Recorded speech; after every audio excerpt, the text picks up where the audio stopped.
नमस्कार, मैं हूं विकास गिजा और आप देख रहे हैं अब तक टाइम। दोस्तों, आपको बता दें, हरियाणा की बड़ी खबर आ रही है। आईएनएलडी यानी कि इनेलो और एनसीपी के अंदर गठबंधन हो गया है और एनसीपी के जो हरियाणा के अध्यक्ष हैं मराठा वीरेंद्र वर्मा ने करनाल में अपना लोकसभा चुनाव के लिए नामांकन दाखिल कर दिया है और इस मौके पर खास तौर पर इनेलो के वरिष्ठ नेता अभय सिंह चौटाला यहां पहुंचे हैं और उन्होंने उनका नामांकन पत्र दाखिल कराया है। इससे पहले एक सभा का आयोजन किया। सीधा हम आपको सबसे पहले लेकर जाएंगे एक सभा के अंदर, जहां पर दोनों पार्टियों के गठबंधन को लेकर अपनी बातचीत रखी गई है और जनता को संबोधित किया गया है। इसके अलावा बात करें तो इसके तुरंत बाद भारी संख्या के साथ वीरेंद्र मराठा अभय सिंह चौटाला के साथ अपना नामांकन दाखिल करने के लिए करनाल के निर्वाचन अधिकारी के कार्यालय में पहुंचते हैं। इस दौरान अभय सिंह चौटाला ने मीडिया से बात करते हुए सीधे सीधे कांग्रेस और भाजपा पर निशाना लगाया है। उनका साफ तौर पर कहना है कि कांग्रेस के भूपेंद्र सिंह हुड्डा और भाजपा के पूर्व मुख्यमंत्री मनोहर लाल खट्टर सांठगांठ के साथ चुनाव लड़ रहे हैं। चलिए आपको ले चलते हैं पूरे कार्यक्रम में और हम चाहेंगे इस खबर को ज्यादा से ज्यादा शेयर कर दीजिएगा। इंडियन नेशनल लोकदल और किसान केसरी चौधरी अभय सिंह चौटाला जी के आशीर्वाद से जो कि फेंकने के लिए जो कि मराठा वीरेंद्र वर्मा जी को जो कि अपना प्रत्याशी यहाँ से दिया है, और मैं चाहूंगा कि माननीय श्री मराठा वीरेंद्र वर्मा जी वो आए और अपनी बात को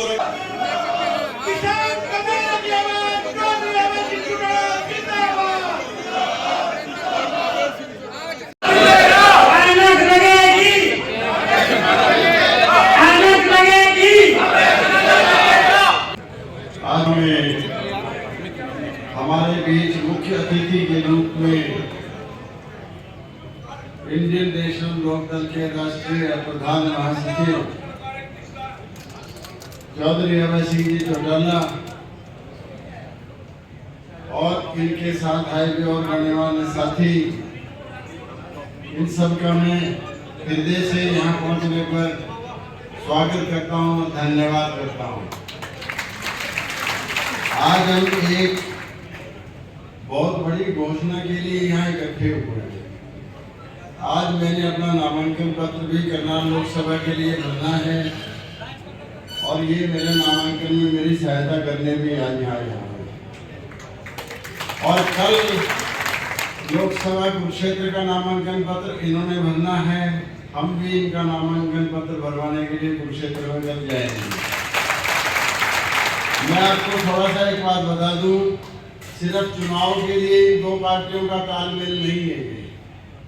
हमारा ये एक अलायंस है, हमारा ये एक गठबंधन है बहुत, जो लंबे समय तक चलने वाला है।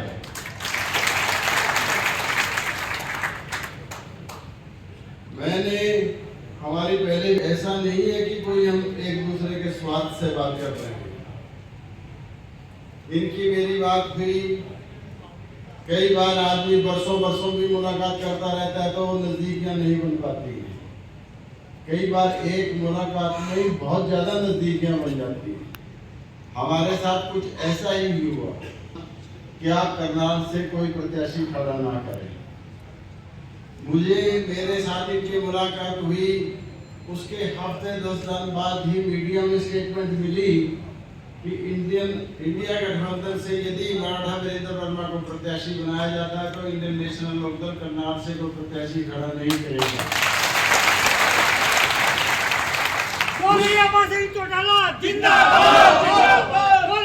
बहुत बहुत आभार व्यक्त करता हूँ। मेरे मन में इतनी जगह इन्होंने बनाई, इंडियन नेशनल लोकदल भी इंडिया गठबंधन का हिस्सा बनना चाहता था। मैंने माननीय शरद पवार जी जो हमारे राष्ट्रीय अध्यक्ष हैं उनसे बात करी, उन्होंने थोड़ी दबाव दिया। भूपेंद्र सिंह हुड्डा ये कहते हैं कि मैं कांग्रेस से इस्तीफा दे दूंगा अगर इंडियन नेशनल लोकदल इंडिया गठबंधन में आए। तो फिर एक बात मैं कहता हूँ आपको, एक सूची बनी और पहला तो ये था कि जो पार्टी वर्चस्व जिस राज्य में रखती है वह लीड रोल में रहेगी और गठबंधन के साथियों को एडजस्ट करके चलेगी।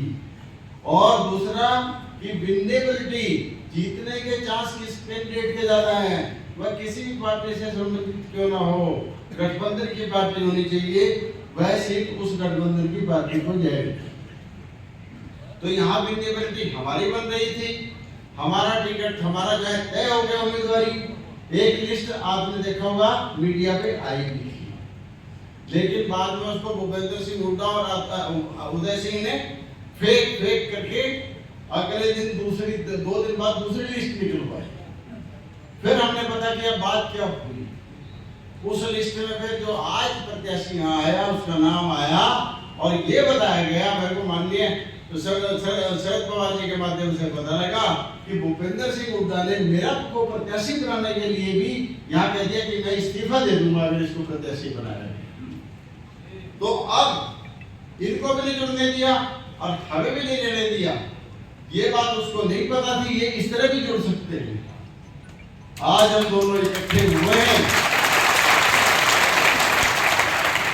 और हम दावे के साथ ये बात कहते हैं, जो ये नेगेटिव राजनीति लेके चले हैं, आने वाले समय में हरियाणा की राजनीति में इनका कोई स्थान नहीं रहेगा।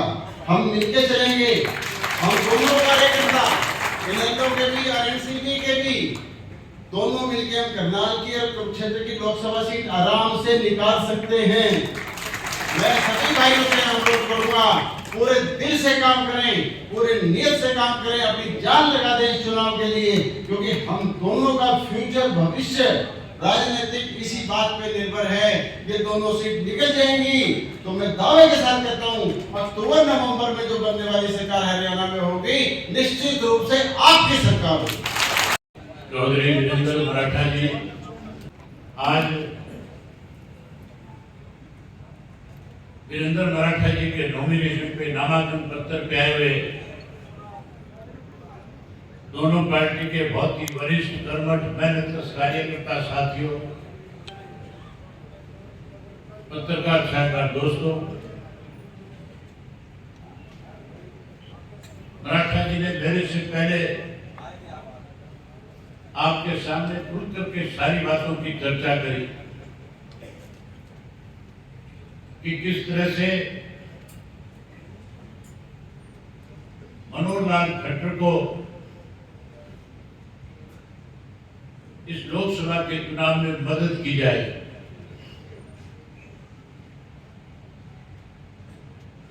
कांग्रेस के अपने आप को प्रदेश के सर्वासर्वा कहने वाले भूपेंद्र सिंह हुड्डा लगातार जो है, मैं पिछले 10 वर्षों से विधानसभा के बाद जिस तरह से उनका व्यवहार रहता है, हर वक्त कैसे भाजपा की सरकार को बचाया जाए, कैसे भाजपा पे जब आरोप लगते हैं, जब कोई ऐसा समय विधानसभा में आता है कि सरकार कटघरे में खड़ी हो रही है, तो किसी ना किसी बहाने से वॉकआउट करके सरकार का बचाव पक्ष करने का काम करते हैं।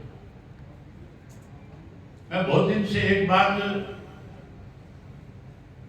प्रेस के साथियों से और प्रेस के माध्यम से प्रदेश की जनता के सामने रख रहा था। मैं खुल के बता रहा था कि भूपेंद्र सिंह हुड्डा भारतीय जनता पार्टी की कठपुतली के रूप में काम करता है। जो बीजेपी की तरफ से उनको आदेश मिलते हैं उनकी पालना करता है। और मैंने लोकसभा का चुनाव जैसे ही डिक्लेयर हुआ, मैंने जब प्रेस के साथियों के साथ बैठ करके बातचीत करी, मैंने उसी दिन ये बात उनके सामने रख दी थी, इस लोकसभा के चुनाव के अंदर भी भूपेंद्र सिंह हुड्डा ऐसे प्रत्याशी मैदान में उतराएगा कांग्रेस से, जो सीधा सीधा भारतीय जनता पार्टी को मदद करने का काम करे। जहां तक करनाल की लोकसभा की सीट की बात थी, जब मनोहर लाल खट्टर यहां से भाजपा की तरफ से उम्मीदवार बने, मैंने उसी दिन कांग्रेस के बहुत सारे नेताओं के साथ टेलीफोन पे बातचीत करी और मैंने उनसे कहा कि अगर आप चाहते हो कि भारतीय जनता पार्टी सत्ता से बाहर हो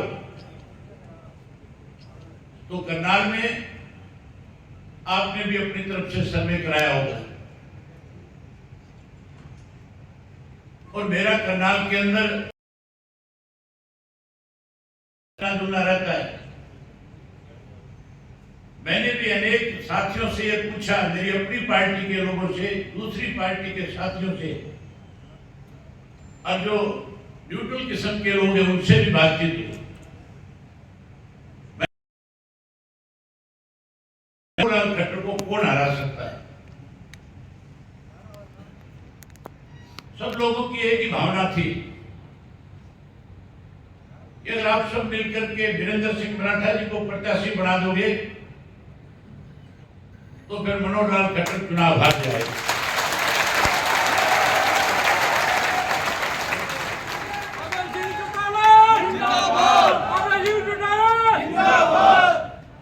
मेरी कोई बात वीरेंद्र सिंह मराठा जी के साथ नहीं हुई थी।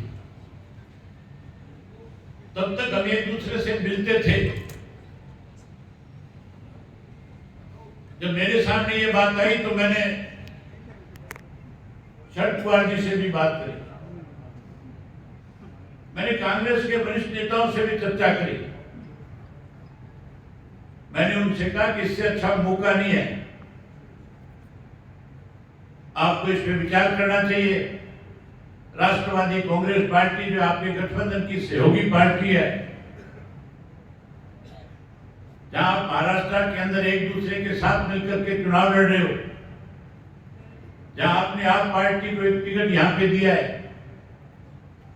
वहीं आपको राष्ट्रवादी कांग्रेस पार्टी को भी एक टिकट देनी चाहिए। शरद पवार जी ने तो सेंट्रल की लीडरशिप के सामने यहां तक भी कहा कि सिंबल आप दे दो, कैंडिडेट मैं दे देता हूं। अगर आपने सिंबल 10 के 10 लड़ने हैं, 9 के 9 लड़ने हैं, तो आप इनको कैंडिडेट बना लो। मेरे सामने जब ये बात आई तो मैंने फिर खुल करके कहा कि मुझे इस चीज से भी कोई परहेज नहीं है। दोस्तों, आप तस्वीरों में देख सकते हैं वीरेंद्र मराठा के समर्थक निकल चुके हैं नामांकन प्रक्रिया में भाग लेने के लिए। आप तस्वीरों में देख सकते हैं भारी संख्या के अंदर यहाँ पर मराठा के समर्थक पहुँचे हुए हैं और ख़ासतौर पर बता दें INLD के भी यहाँ पर देख सकते हैं अभय सिंह चौटाला के साथ उनके समर्थक यहाँ पहुँचे हुए हैं। काफ़ी भारी भीड़ का एक प्रदर्शन किया गया है। आपको बता दें चुनाव के मद्देनज़र आप देख सकते हैं कि कितनी भीड़ जुटाई गई है। शक्ति प्रदर्शन की बात करें तो दिखाने का ये प्रयास किया। आप देख सकते हैं ये अभय सिंह चौटाला लघु सचिवालय में पहुंच चुके हैं, जहां पर नामांकन दाखिल किया जाना है वीरेंद्र मराठा द्वारा। आपको देख सकते हैं तस्वीरों में NCP और INLD का आपस में समझौता हुआ है और ख़ास तौर पर अभय सिंह चौटाला वीरेंद्र मराठा का यहां पर अपनी टीम के साथ नामांकन दाखिल कराने के लिए पहुंचे हैं। दोस्तों, हम चाहेंगे इस खबर को ज़्यादा से ज़्यादा शेयर कर देना और इस मौके पर सुनवाएंगे कि अभय सिंह चौटाला ने जो पत्रकारों से बातचीत की है उसमें उनका क्या कहना है। आप देख सकते हैं तस्वीरों के अंदर कि काफ़ी लोग पहुँचे हैं वीरेंद्र मराठा के साथ उनका नामांकन दाखिल कराने के लिए।